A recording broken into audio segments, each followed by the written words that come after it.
Hi guys, and welcome back to my channel. So it is officially March, which means it is National Kidney Month. This is our month, and our color actually, and the ribbons we're supposed to be wearing this month are green. So I have on my green outfit. I have on this green shirt, green pants, and actually kidney disease awareness as well. So happy Kidney Disease Awareness Month, happy National Kidney Month to all of my kidney patients, my dialysis patients, my hemodialysis, and my kidney transplant patients, guys. I'm so grateful to be a part of this community, and as this channel has continued to grow, I continue to receive all these connections with you guys, all these comments. So today, as you can see in the title, I will be doing a Q&A. I think my first Q&A was a little over a year and a half ago. So I think it's time, and I think as the channel's grown, I tend to see a trend of certain questions. So those are questions that I want to answer for you guys. Also, because your comments are so important to me, I'm always like going to my friends and reading some of the comments, and like it motivates me every day. It motivates me to get on YouTube. I think it's why it's been such a huge thing on my heart, where I'm like, okay, I have to post these videos because people need to see them. And as much as some of you guys may need these videos, I equally need the comments that you guys are posting. So with that being said, every week I will be doing a comment of the week from the previous video that I posted. So this is the comment of the week. This is from Steve B2854, and he said, "Thank you for this video. I am getting a transplant February 20th and was curious how the scars will look. I will be getting my hemo port removed a few weeks later. I love that you call them war wounds, and I'm going to use that. I am looking forward to feeling better, and the scars will help tell my story." So today is March 7th, and that means that he has received his transplant. After I read this comment, I actually reached out to him asking him how he was doing, and he did respond that he is doing well. So congratulations to you, Steve. I am so happy for you. You did mention to me that within a matter of 2 days, all of your numbers for like your blood work were in alignment. So I'm so happy for you. I know that feeling, and I hope that you just stay on those meds and you stay motivated and you get back to the life that you knew before. So today, like I said, we will be doing a Q&A. I have 5 questions that I grabbed, 5 of you guys' questions that I grabbed that I wanted to answer for you during my experience with either dialysis or my transplant. So let's get right into the video.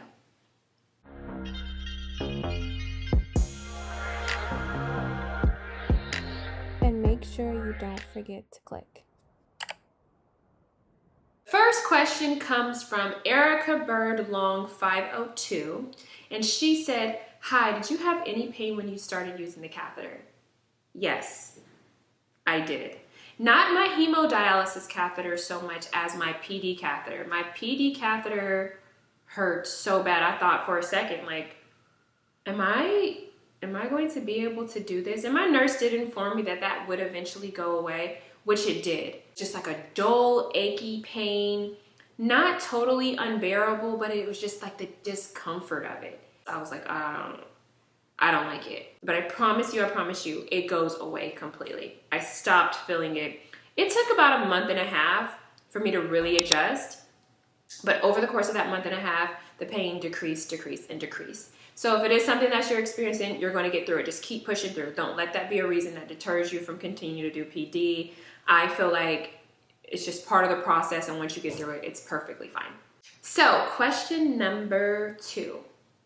And I actually have my computer here where I'm kind of reading these. So this is from Lisette, I hope I'm saying this right, but Lisette E. Wong 2054. The question was, do you have to be a certain size or weight to do this dialysis?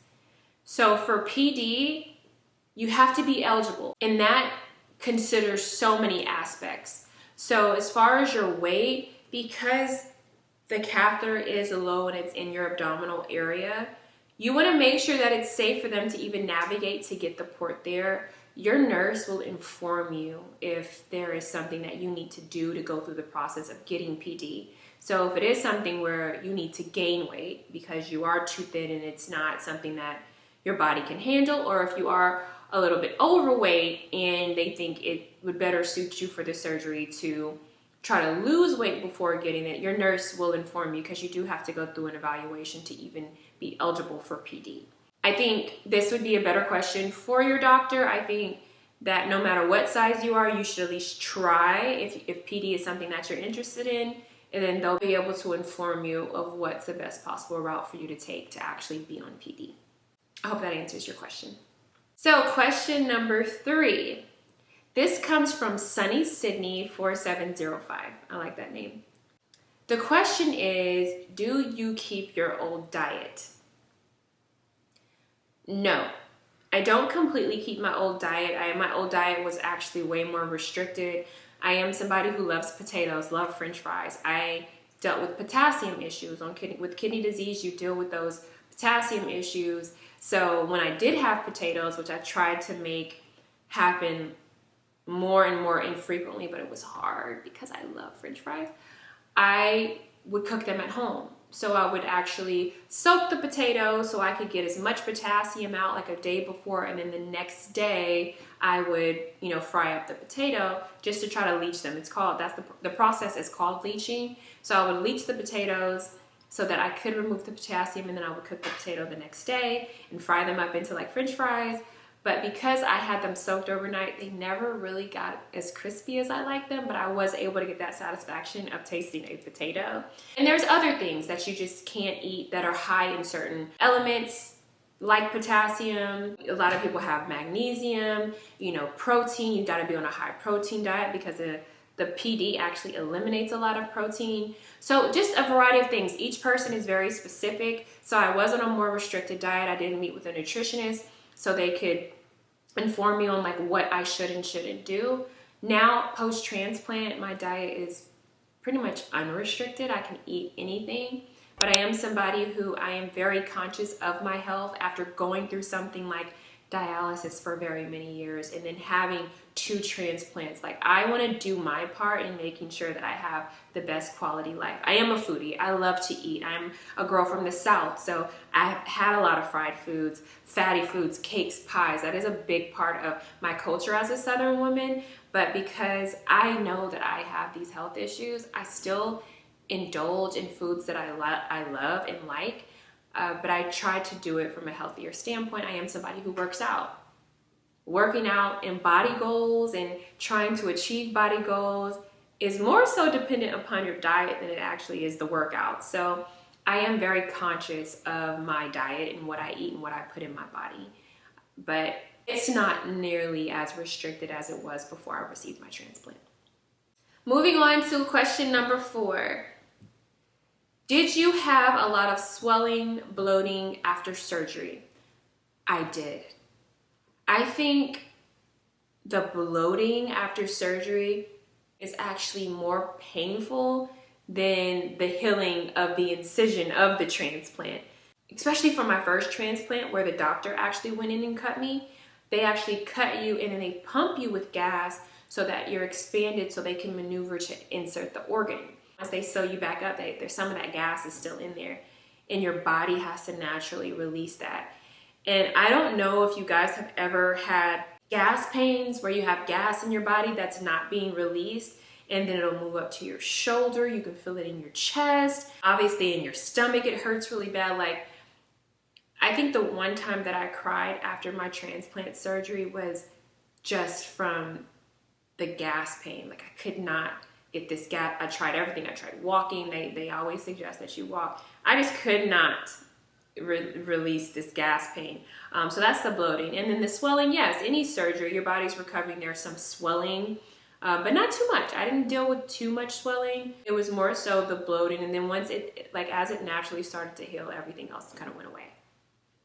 So the final question, typically in my Q&As, I only do 5 questions, but please continue to leave questions below. As I see questions that are asked multiple times, those tend to be the questions that in my Q&As I decide to address with you guys because so many people have that question. The 5th and final question. There actually was a conversation with this person. So this comes from LST Pro 1. And the comment says, oh wow, if you don't mind me asking, did that one end up failing or something? Why did you have to get a second one? So this question has recurred over and over and over again, and it is, what happened to my first transplant? What happened? So my first kidney transplant failed. I dealt with a bout of rejection.